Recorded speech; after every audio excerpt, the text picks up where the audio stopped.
ನಮಸ್ಕಾರ, ನನ್ನ ಹೆಸರು ಡಾಕ್ಟರ್ ಕೃಷ್ಣ ಚೈತನ್ಯ. ನಾನು ವ್ಯಾಸ್ಕ್ಯುಲರ್ ಮತ್ತು ಎಂಡೋವ್ಯಾಸ್ಕ್ಯುಲರ್ ಸರ್ಜನ್ ಆಸ್ಟರ್ CMI ಆಸ್ಪತ್ರೆ ಬೆಂಗಳೂರು. ಇವತ್ತು ನಾನೊಂದು ತಮಗೆ ತಿಳಿಸುವಂಥ ಟಾಪಿಕ್ಕು ಅಯೋರ್ಟಿಕ್ ಅನ್ಯೂರಿಸಮ್ ಅಂತ. ಅಯೋರ್ಟಿಕ್ ಅನ್ಯೂರಿಸಮ್ ಅಂದರೆ ಏನು?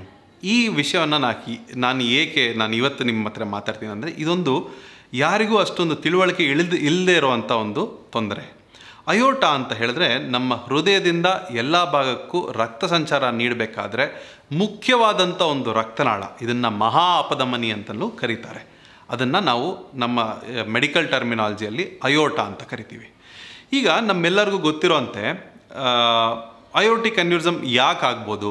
ಅಯೋರ್ಟಿಕ್ ಅನ್ಯೂರಿಸಮ್ ಯಾಕಾಗುತ್ತೆ ಅಂದರೆ, ಒಂದು ವಯಸ್ಸು ಆಗ್ತಿದ್ದಂಗೆ ರಕ್ತನಾಳದ ಒಂದು ಸ್ಟ್ರೆಂತ್ ಕಡಿಮೆ ಆಗುತ್ತೆ. ಸ್ಟ್ರೆಂತ್ ಕಡಿಮೆ ಆದಾಗ ಈ ರಕ್ತನಾಳದಲ್ಲಿ ಸಣ್ಣ ಸಣ್ಣ ಬಿರುಕುಗಳು ಬಿಟ್ಟು ರಕ್ತನಾಳ ಉಬ್ಬುತ್ತೆ, ಬಲೂನ್ ರೀತಿ ಉಬ್ಬುತ್ತೆ. ಬಲೂನ್ ರೀತಿ ಉಬ್ಬಿದ್ರೆ ಏನಾಗುತ್ತೆ?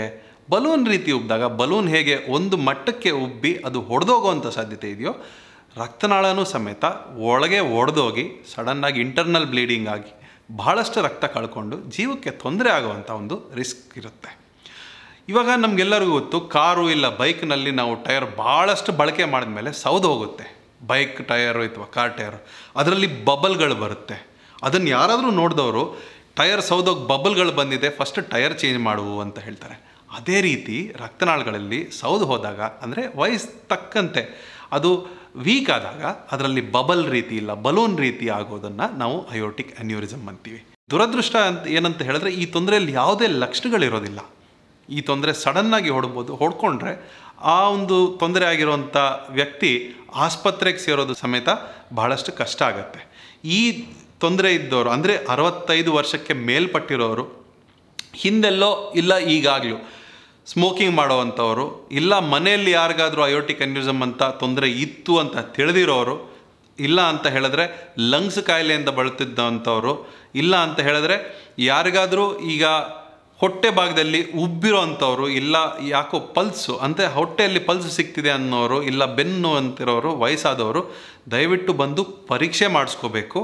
ಯಾಕೆಂದರೆ ಆ ಪರೀಕ್ಷೆ ಮಾಡಿಸಿಲ್ಲ ಅಂದರೆ ಇದು ಕಂಡುಹಿಡಿಯೋದು ಭಾಳ ಕಷ್ಟ.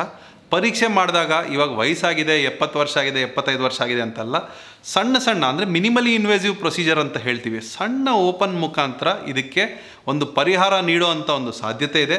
ಅದನ್ನೆಲ್ಲರೂ ಪರೀಕ್ಷೆ ಮಾಡಿಸ್ಕೊಂಡು ಅದಕ್ಕೆ ಸೂಕ್ತವಾದ ಪರಿಹಾರ ಪಡಿಬೇಕು.